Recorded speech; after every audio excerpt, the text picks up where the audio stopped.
Steph Curry est l'un des plus grands basketteurs de l'histoire de la NBA. Pourtant, il y a quelques années, il était loin d'y arriver. Il était impensable de penser que Steph Curry pouvait être un basketteur hors pair.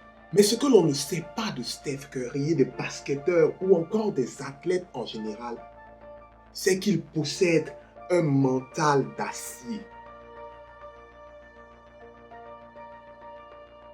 Alors aujourd'hui, je vais te montrer 3 techniques, juste 3, qui vont faire de toi l'homme ou la femme que tu veux devenir, qui vont te construire un mental d'acier comme Steph Curry. Aujourd'hui, Steph Curry est considéré comme le plus grand tireur de 3 points de l'histoire de la NBA. Mais hormis son palmarès et tous ses exploits, on met souvent le fait qu'il s'est construit un mental d'acier. Parce que ce que vous ne savez pas, c'est que même si Steph Curry est né dans une famille d'athlètes, il n'a pas toujours eu les aptitudes physiques qu'il fallait avoir pour un basketteur digne de ce nom. Alors, durant toutes ces années où il a appris à jouer le basket, pendant toutes ces années où il a appris à répéter les mêmes gestes jour après jour, à construire des techniques pour être un meilleur joueur de basket, il a aussi appris à se construire un mental d'acier. Il a appris à se dépasser, il a appris à dépasser ses limites. Aujourd'hui, on passe sous silence tous ces mécanismes, toutes ces techniques qu'il a appris dans l'ombre.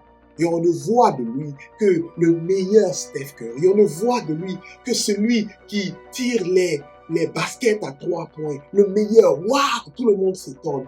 Mais savez-vous ce qu'il a passé, ce qu'il a subi, comment il a travaillé dans le secret, comment il a construit son mental? Aujourd'hui, on ne voit que le palmarès. Il est vrai que nous ne sommes pas tous des fans de basketball. Peut-être que vous n'êtes pas un fan de basketball. Peut-être que moi-même, je ne suis pas un fan de basketball. Mais ce que je sais, c'est qu'on peut apprendre de Steph Curry. C'est qu'on peut apprendre de cette technique qu'il a utilisée pour se construire un mental d'acier.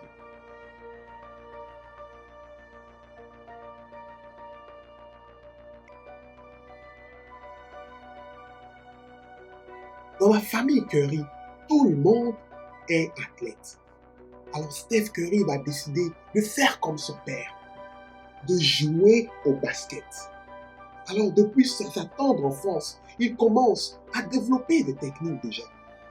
Et lorsqu'il arrive au collège et qu'il doit intégrer une équipe de basket, toutes les équipes de basket refusent Steph Curry, prétextant qu'il n'a pas les aptitudes physiques, qu'il n'a pas la carrure nécessaire pour être un basketteur. Mais est-ce que Steph Curry va se dégonfler? Est-ce qu'il va décider d'abandonner? Non. Il va se concentrer sur autre chose. Il va s'adapter. Alors, au lieu de miser sur ses capacités physiques qu'il ne pouvait pas avoir, il va miser sur les tirs à 3 points. C'est-à-dire, il va prendre les qualités déjà génétiques, mais aussi les qualités physiques que son père avait, c'est-à-dire les tirs à 3 points, et il va pratiquer tous les jours. Alors, vous me direz bien sûr, c'est quoi les capacités d'un basketteur? Généralement, quand on choisit un basketteur dans une équipe de basket, on regarde s'il est grand, on regarde s'il est tenace physiquement. Alors que Steph Curry n'avait pas tout ça. Il était un petit frêle garçon qui venait juste de sortir du middle school et qui voulait jouer au basket et qui était relativement bon au shooting.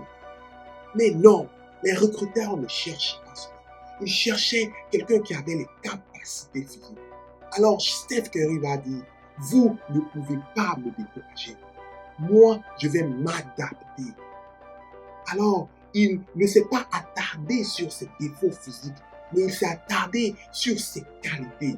Il s'est dit, je vais travailler ma technique, je vais travailler mes tirs à 3 points, je vais travailler sur ce qui fait de moi Steph Curry.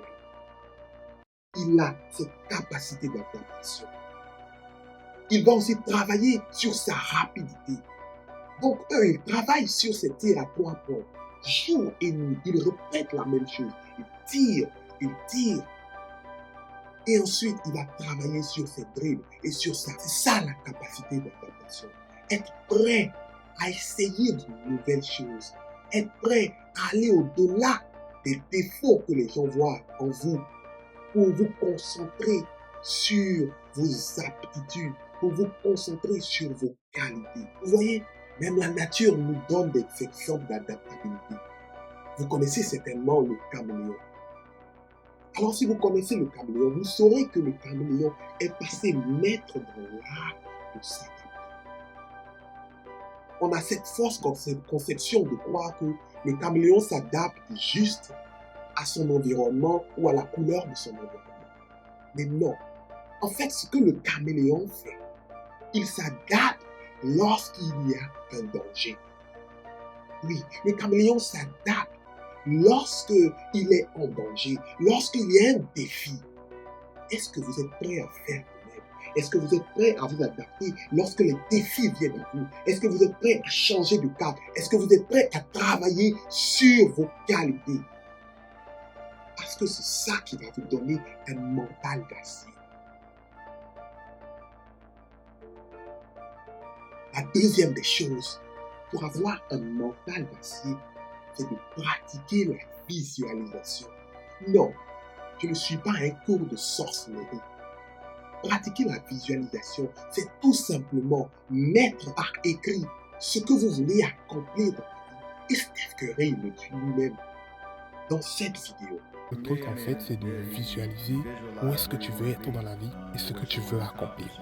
Et puis, c'est de se perdre, en fait, dans le quotidien de tous les jours en travaillant dur là-dessus et donner tout ce que tu as s'il le faut. Le truc, c'est de ne pas perdre la vision, ne pas perdre de vue ce que tu veux accomplir, quelle que soit la difficulté que tu dois traverser. Je pense que ce n'est pas seulement dans le basket, mais dans toute chose qu'on veut accomplir dans la vie, que ce soit dans la filière que tu choisis à l'école ou ce dans quoi tu excelles le plus.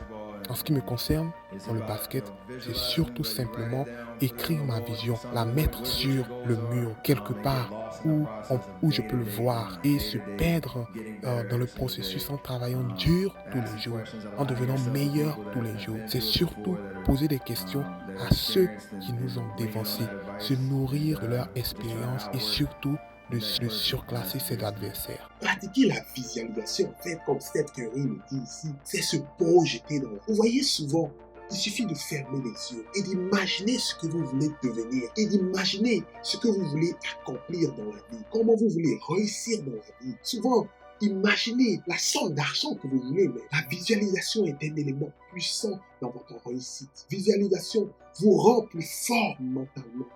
Parce que cela vous permet d'être concentré, de ne pas perdre de vue votre objectif. Et la troisième des choses qu'il faut faire, c'est de se créer des rituels. Non, quand je ne suis pas dans la sorcellerie, quand je dis se créer des rituels, c'est se créer des habitudes. Avez-vous une habitude? Est-ce que quand vous vous réveillez chaque jour, vous êtes toujours sur votre téléphone? On l'a fait tous. Moi aussi, je l'ai fait à un certain moment de ma vie. Et souvent, je le fais. Mais est-ce que vous avez la capacité de vous corriger? Est-ce que vous pouvez vous lever chaque jour et vous dire, voilà la tâche que je voudrais accomplir chaque jour. Voilà le calendrier de tâches que je voudrais accomplir chaque jour. Cela va vous permettre de vous concentrer. Cela va vous permettre de vous concentrer sur votre objectif et cela va vous donner un mental fort.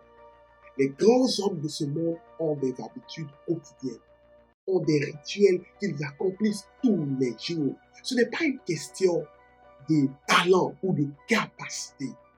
Ce n'est pas une question d'être un surdoué. Les grands de ce monde ont des habitudes. Est-ce que vous êtes prêts à vous créer des habitudes? Alors, si vous voulez en savoir plus sur l'art de vous faire respecter, ou encore, si vous voulez en savoir plus sur comment obliger les gens à vous respecter dans la vie, je vous invite à cliquer sur les 2 vidéos qui s'affichent.